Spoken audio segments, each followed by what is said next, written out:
तो मेरे दोस्तों हम वापस आ चुके हैं स्पाइडर न्यू ईयर सीजन 1 के एपिसोड 4 में और इस एपिसोड का नाम है a mistake I will never make again. तो आइए इस एपिसोड के बारे में हर एक चीज जानते हैं। एपिसोड की शुरुआत सिल्वरमैन अपने क्लब में बैठा होता है, उसके साथ बेन रेली भी मौजूद होता है और कैट हार्डी भी होती है जो कि स्टेज पर गाना गा रही होती है। और यहाँ हमें पता चलता है कि पिछले मतलब कि तीसरे एपिसोड में चली दूसरी गोली वो विस्टन के साथी को लगती है और वो मर जाता है। तो अब प्रेजेंट में आते हैं तो यहाँ जो सिल्वरमैन है वो बेन को पैसे देता है, लेकिन जो सिल्वरमैन है उसके मन में कई लोगों को लेकर शक अभी भी है। फिर बेन अपने ऑफिस लौट जाता है। वैन अपने ऑफिस आता है तो रॉबी रॉबर्टसन लॉनी को ढूंढने हार्लेम जाता है और फिर इसके बाद हमें दिखाया जाता है कि जो सिल्वरमैन है वो सुबह कैट हार्डी से मिलने आता है। वो शराब की डील के बारे में सवाल करता है। उसे लगता है कहीं ना कहीं जो कैट हार्डी है उससे शायद कुछ छुपा तो नहीं रही है, लेकिन जो कैट हार्डी होती है वो चालाकी से उसके जवाब का आंसर देती रहती है, जिससे सिल्वरमैन को कोई सबूत नहीं मिलता और वो वहां से चला जाता है। कैट हार्डी ने जवाब तो दे दिए होते हैं लेकिन वो अंदर ही अंदर घबरा जाती है।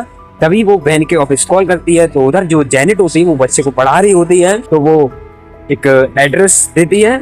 जेनेट उससे लिख लेती है और इसके बाद बेन और कैट हार्डी एक रेस्टोरेंट में मिलते हैं। उधर बातचीत होती है और बातचीत करने के बाद जो कैट हार्डी होती है वो बेन को अपने पुराने क्लब में ले जाती है। वह वहां अपनी दर्द भरी कहानी बताती है, कैसे उसकी जिंदगी अपराध, डर और मजबूरियों के बीच फंस गई थी। उसी समय फ्लिंट मार्को वहां पहुंच जाता है। बेन और कैट हार्डी को साथ देकर उससे जलन होती है और वो वहां गुस्से से चला जाता है। और इधर हार्लेम में रॉबी आखिरकार लॉनी को ढूंढ लेता है। वह उसे बेन के ऑफिस से लाता है जहां जेनेट अपने प्लेइंग कार्ड्स के जरिए लॉनी से उसके बारे में पूछती है कि ये पावर्स तुम्हें कहां से और कैसे मिली। और यहाँ जो सिल्वरमैन है वो पुलिस चीफ और मेयर की मीटिंग में बिना बुलाए पहुंच जाता है। वह अपनी ताकत दिखाने की कोशिश करता है। फ्लिंट मार्को भी अपनी शक्तियां का इस्तेमाल करके सबको डराता है। इससे साफ हो जाता है कि सिल्वरमैन अब खुलकर सत्ता पर दबाव डालना चाहता है। बेन और कैट हार्डी के बीच नजदीकियां धीरे धीरे बढ़ने लगती हैं। कैट हार्डी होती है वो बेन के घर जाती है।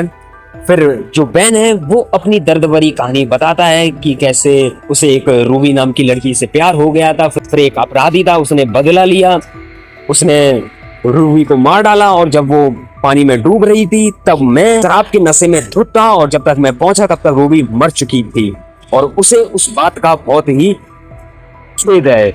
इधर दोनों लगभग किस करने ही वाले होते हैं कि तभी रेडियो पर खबर आती है कि एक सुपर पावर वाला अपराधी बैंक लूट रहा है।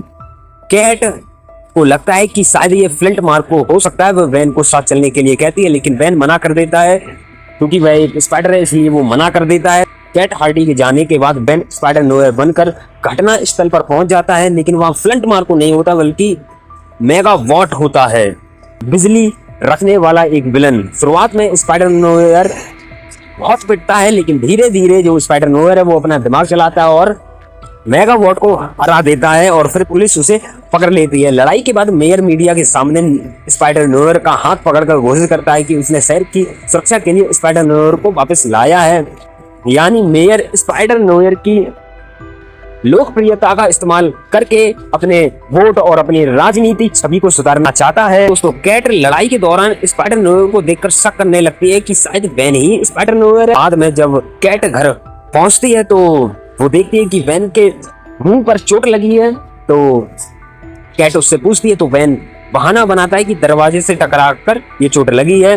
तभी अचानक कैट हार्डी डोर से नीचे कूद जाती है, तो उसी समय बेन अपनी स्पाइडर वेब का इस्तेमाल करके उससे बचा लेता है और यहीं जो कैट है उसे मालूम पड़ जाता है कि बेन ही असली स्पाइडर नोयर है। और फिर उन दोनों के बीच एक इमोशनल किस होती है और एपिसोड हो जाता है दी एंड। तो मेरे दोस्तों अब मिलते हैं हम लोग 5वें एपिसोड में।